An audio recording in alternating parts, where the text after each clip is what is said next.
तो काफ़ी दिन हो गए। अल्हम्दुलिल्लाह आज अल्लाह पाक ने बहुत बड़ी कामयाबी अता की।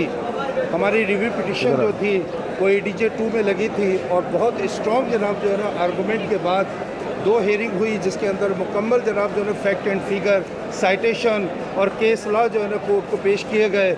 और ज़िया अवान साहब और उनकी पूरी टीम इस क्रेडिट का जनाब मुस्तहिक है और माशाल्लाह से आज हम सुखरू हुए हैं कि हमें जनाब जो है ना कामयाबी मिली है और हमारी पिटीशन अलाउ हो गई है। और अब पोस्टमार्टम ऑर्डर जो है वो हमारे हक़ में हो गया है कि ये जो लाश की तस्दीक की जा रही थी और जो कि दीन इस्लाम भी ये कहता है कि मरहूम जो है उसकी लाश पे अगर मक्खी भी बैठ जाए तो उसको बहुत तकलीफ़ होती है, और जब फैमिली को कोई एतराज़ नहीं है तो तू कौन मैं खामोखा की यहाँ प्रैक्टिस हुई थी। ज़िया भाई सबसे पहले तो मैं आपको मुबारकबाद दूंगा, फिर हम ये चाहेंगे कि लोगों को आप बताइए कि सर आपने हाई कोर्ट से लेके और ये ट्रायल कोर्ट तक बहुत कामयाबी के जो है दर्जे हासिल किए, सर क्या कहेंगे आज के केस के बारे में? देखें, पहली बात तो ये है कि अल्लाह ताला ने आज हमें सुरखरू किया, हम अल्लाह का बहुत अल्लाह के शुक्रगुज़ार हैं।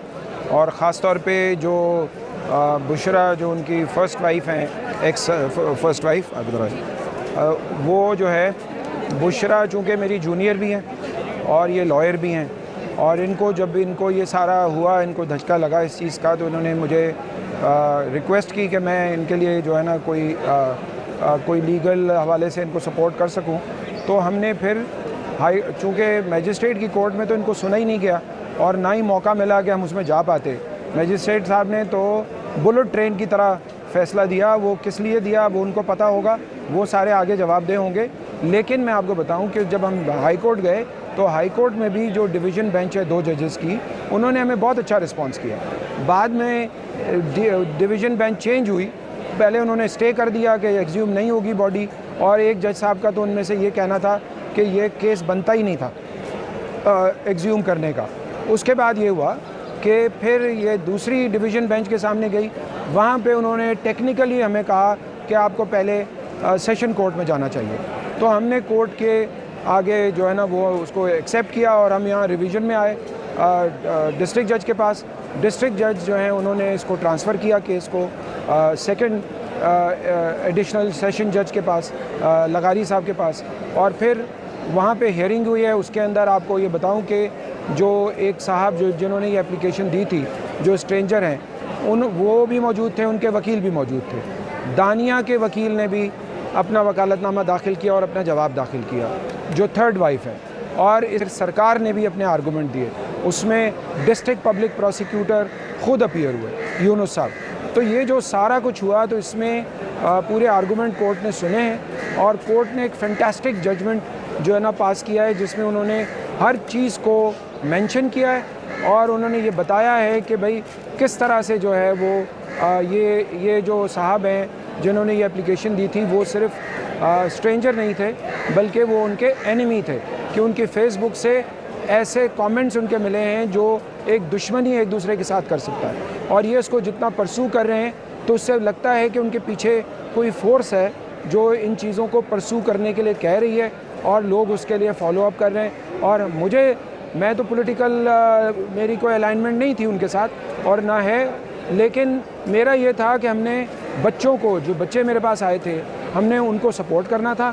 और उन्होंने कहा कि हमारे अब्बू की जो लाश है उसकी तस्दीक नहीं होनी चाहिए। हमने उसको फॉलो करते हुए ये केस किया और अल्लाह ने हमें सुरखरू किया। और आगे भी अगर कोई मौका आएगा, फिर इसके अलावा जो बच्चों ने जो उनकी बेटी है, उन्होंने साइबर क्राइम का केस भी दाखिल किया है जो थर्ड वाइफ के ख़िलाफ़, क्योंकि उसी वजह से जो है ना उनकी डेथ हुई है डिप्रेशन में।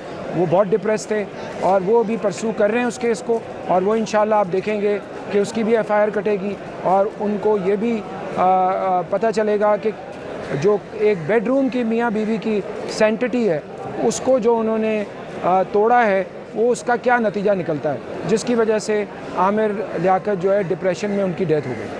Thank you very much. आप आमिर लियाकत की बच्चों की पिटिशनर थी और आप एज ए अटॉर्नी जो है कोर्ट के अंदर अपेयर हुई थी। आपकी जो बेटी है दुआ लास्ट में जो है हेयरिंग के अंदर वो मौजूद थी। आज अल्हम्दुलिल्लाह अल्लाह पाक ने बहुत बड़ी कामयाबी दी।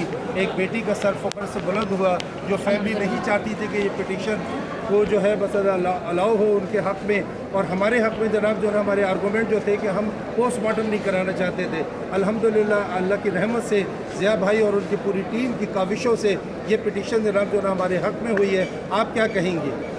जी अल्लाह का शुक्र है अल्हम्दुलिल्लाह, बहुत एहसान है, मालिक का करम है कि अल्लाह ताला ने हमें सुरखरू किया with the help of sir Zia और इनकी पूरी टीम के साथ। और इन लोगों ने बड़ी मेहनत की है इस केस पर, और मैं ऑनरेबल कोर्ट का भी शुक्रिया अदा करूँगी साथ साथ कि उन्होंने हक़ का साथ दिया, इंसाफ किया। और बात रही बच्चों की, बच्चे आज देखिए दुआ मेरे साथ नहीं है कि 2-3 दिन से वो बीमार है। बच्चों पर बहुत ज़्यादा असरात हैं इन सब चीज़ों के। अभी मैंने मीडिया को वैसे भी कहा कि ये सब चीज़ें लोगों के लिए केस और एक स्टोरी होती हैं, पर हमारे जज्बात एहसास जुड़े हुए होते हैं। और आज जो ये फ़तह हुई है ये सिर्फ एक मैं नहीं कहूँगी कानून में एक लीगल एक उसकी फ़तह है। ये आप समझ लें कि हम सब के लिए एक चीज़ बाइस अजर सवाब भी है, क्योंकि हमने एक मैयत को, एक लाश को बेहुरमती से बचाया है, कब्र कुशाई से बचाया है। तो हम सब को अल्लाह ताला इसका अजर भी देगा, क्योंकि ये सिर्फ इसकी बात नहीं थी कि हमने बज़ाहिर कोई केस जीता है।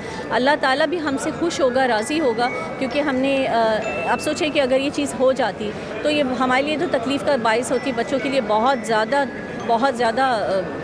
क्या कहें रंज का और सदमे का बाइस होती। लेकिन ये कि सभी के लिए, जितने लोग भी थे जो आमिर को चाहते हैं, जो आमिर के फ़ैन्स हैं, फॉलोअर्स हैं, वो सब ही यही चाहते थे कि ऐसा ना हो। वो चले गए हैं इस दुनिया से, हमने उनको इज़्ज़त के साथ उनकी आखिरी आरामगाह तक पहुँचाया है। बाकी मामलात पर्दे के होते हैं जो अल्लाह और बंदे के बीच होते हैं, हमें उसमें नहीं पड़ना चाहिए और उन सब के लिए दुआ करनी चाहिए। आप सबका बहुत शुक्रिया अदा करूँगी और आप सबसे दुआ की भी दरख्वास्त करूँगी कि उनके लिए भी दुआ कीजिएगा और हम सब के लिए भी दुआ कीजिएगा। और सर को बहुत ज़्यादा थैंक यू। मैम, जिस तरह आज हक़ और सच की फ़तह हुई है और यके बाद दीगरे अल्लाह पाक आपको जो है ना फ़तह से जो है ना हम किनार कर रहे हैं। आगे फर्दर ये जो शरारती लोग हैं जिन्होंने आपका सुकून बर्बाद किया, जिन्होंने एक अजीब सी जनाब जो है टेंशन क्रिएट की, जो कि ना कोई जनाब उसका कोई ग्राउंड था, ना कोई फैक्ट थे, आइंदा इन लोगों को जनाब जो है ना आप क्या इनके गिर्द घेरा तक करने का इरादा रखते हैं ज़िया भाई की टीम? मैं सच बताऊं, देखिए मैं बहुत पॉजिटिव इंसान हूं। मेरी कोशिश यही होती है कि मेरी ज़ाती तौर पे किसी से दुश्मनी ना हो, किसी के साथ कभी तल्ख कलामी भी ना हो, बात ख़राब ना हो। सबको हम जो काम हम मोहब्बत से कर सकते हैं वो नफ़रत से क्यों करें।